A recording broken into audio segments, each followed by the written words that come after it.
tuned in to the Andrew Lawton Show.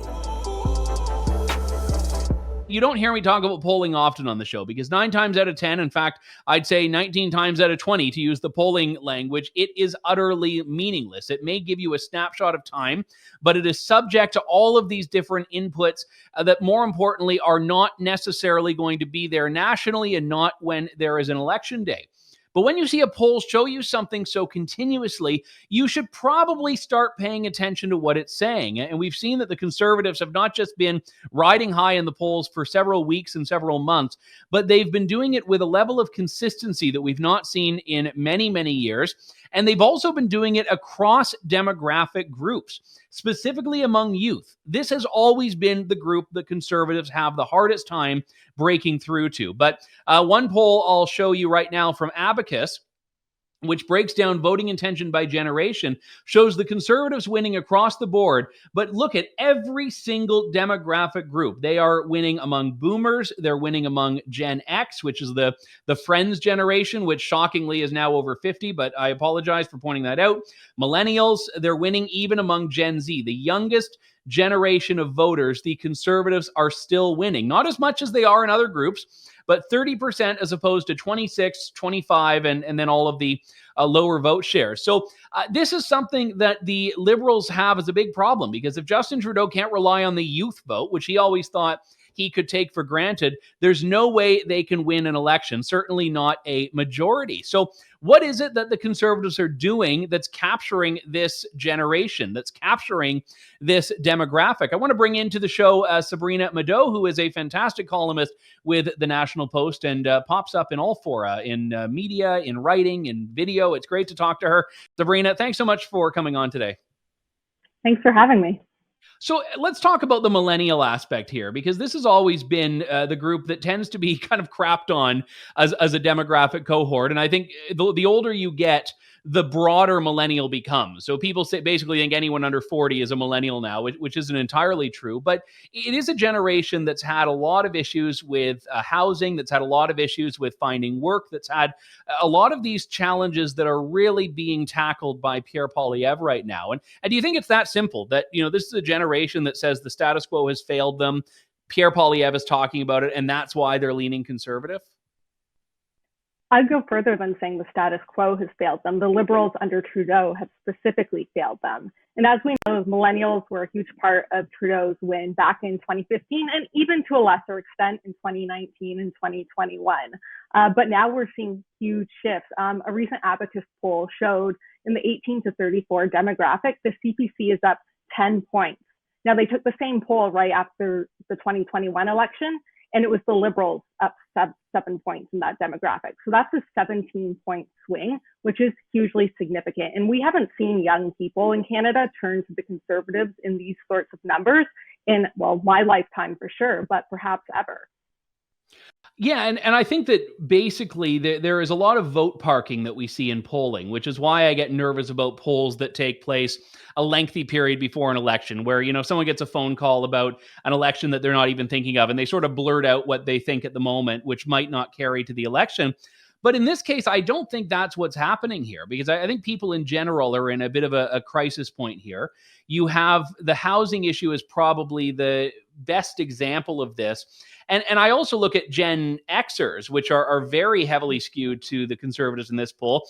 They're the people that are getting to that point where they're starting to think about what their Gen Z or Gen Z kids are going to be doing in 2, 3, 4 years. So you can actually see why boomers, which have always been the conservative loyalists, are the ones that are actually most suited to voting Liberal right now, because they're the ones that really have the least to lose as far as all of the things we're talking about. Absolutely. It's been millennials and Gen Z who have taken the brunt of a lot of the inequality that popped out over the pandemic and over Trudeau's 8 years in government. Whether it's housing, we have 2 generations, probably another one coming up, that's locked out of home ownership, not just home ownership, but affordable rentals. They are having to move to other provinces, even other countries, lose their social ties, just to be able to afford a place to live. Affordability, inflation is also impacting them and their wages in the prime of their careers. And in terms of the pandemic, we saw that the measures brought in, the lockdowns, had a really disproportionate mental health effect on young people as well. So you combine all of these things together, and there are a lot of hot button issues where young people are very, very frustrated and they want change. And I think that's part of it. So those are the issues that are impacting the millennial and Gen Z vote. But there's also a personal component with Trudeau. When we look at polling, millennials are saying we dislike Trudeau a lot more than we actually dislike the Liberal Party. So they feel a particular sense of betrayal and disillusionment from him. And that's what makes this election so key, and especially the decision of whether Trudeau decides to run again, because a lot of these voters will be potentially voting Conservative for the first time. And we know when people cast a ballot for a party, they're more likely to do so again. And we know after they've cast a ballot for the same party twice, that often becomes a lifetime pattern. So this is a really big change election, not potentially just for right now, but decades down the road, and could spell a lot of trouble, perhaps the end of the Liberal Party. I know the poll that I was referencing, another polling, doesn't go into the motivation necessarily. It just talks about that surface level vote intention. But I wanted to try to dig a little bit beyond that. There's that apocryphal Churchill quote, which Churchill never actually said, but I think is nonetheless a useful quote that, if you're not a liberal by 20, you have no heart. If you're not a conservative by 40, you have no brain. And there are variations of that, like, 25 and 50, 30 and 50. But basically the whole point is that you're expected to be a leftist when you're young. And then when you grow up and have responsibilities, you're going to be more conservative. And I'm wondering if we can draw from this polling any sense of an ideological shift. Do we think young people are inherently becoming more conservative because of the realities of the world? Or do we think it is just something as superficial as vote choice or vote preference? I think the economic realities are what are pushing them to fiscal conservatism, along with seeing what the spending impact by the Liberals has had on their lives, the inflationary impact, the way it's fueled housing to such an extreme bubble. So they've really come into realizing the economic benefits of conservatism at a much younger age than their predecessors in other generations. Usually when you talk about you become a conservative around 40, why is that? You probably own a home, you have children, you're starting your family, you're in the prime of your career. So those economic considerations tend to become more important. But we're in such an economically disastrous place right now, particularly for our youth, that they're having that realization a heck of a lot earlier. And when it comes to the social issues that fueled Trudeau into office and initially got him their support, it's hard to care too much about some of these social justice issues up in the sky when you can't afford rent, you can't afford groceries, you can't afford to have children. You're looking at maybe even living on the street. That's a core issue. When you look at Maslow's hierarchy of needs, that's like number one. How do I live and how do I eat? And they're realizing they can't do that under Trudeau's Liberals. Yeah, I think immigration is a great example of that. And I know you had a column about this a month ago that I thought was quite poignant. And you talk about how when people see the rising numbers of immigration and also rising house cost issues and declining supply, it's not hard to draw a line between these two. And the Liberals have always been very hesitant to do so. In fact, they've continued to say we need more immigrants, getting up to 500,000 a year. But even this week, the Liberals have appeared to see a little bit of pushback on that. All of these columnists that are, I'd say, not at all conservative are starting to point out, okay, maybe we're overdoing it on immigration when we have this crisis point on housing. And then you throw in international students into the mix. We're looking at about 900,000 this year, which even if this is not all permanent residents, that's 900,000 people that will need to be housed and will need to live in this country for at least a few years. And I'm wondering where you think that is going to go, because the Conservatives right now are in a bit of a bind because they don't want to be the anti-immigrant party, which is, I think, feeding into the most inhospitable portrayals of them. But I also think public opinion is turning on this issue right now. It is. We've seen in polls that now 11% of Canadians, according to Abacus, say immigration is one of their top three issues. 63% say that the current levels of immigration are tied into higher housing costs. And 61% actually say they think the Liberals' current immigration targets are too high. And the reason why it's becoming an undeniable issue is because if you look at a chart that shows the spike in huge immigration, versus the spike in house prices, you can see there is a connection. They both begin to spike at the same time.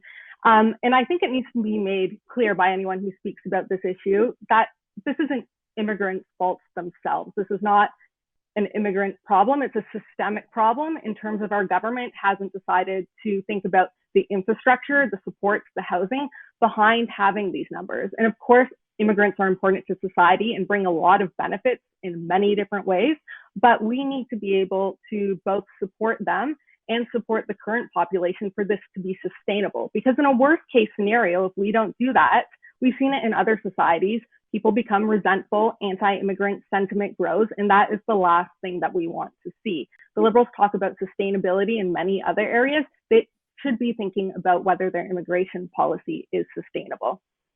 Yeah, I mean, to use a crass example, if a bar opens the doors and lets a certain number of people in and everyone there finds it's too packed and too busy, it's the fault of the people that opened the doors that didn't say, okay, maybe we need to, reduce this capacity here. And I think that that's, to go back to your Maslow's hierarchy parallel, which I thought was a very good one. This is kind of the problem here, is that the Liberals viewed immigration as being a moral issue, not an economic issue.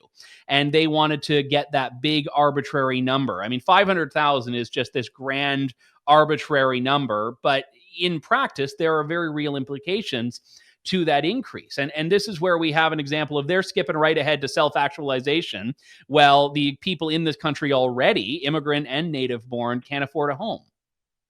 Absolutely. And, it's often newcomers who suffer the brunt of this even more than Canadians who are already settled here, especially when it comes to just to interrupt, they're going students. to the most expensive cities typically. Like they're not, settling in Canada and going to Red Deer. They're going to Vancouver, Toronto.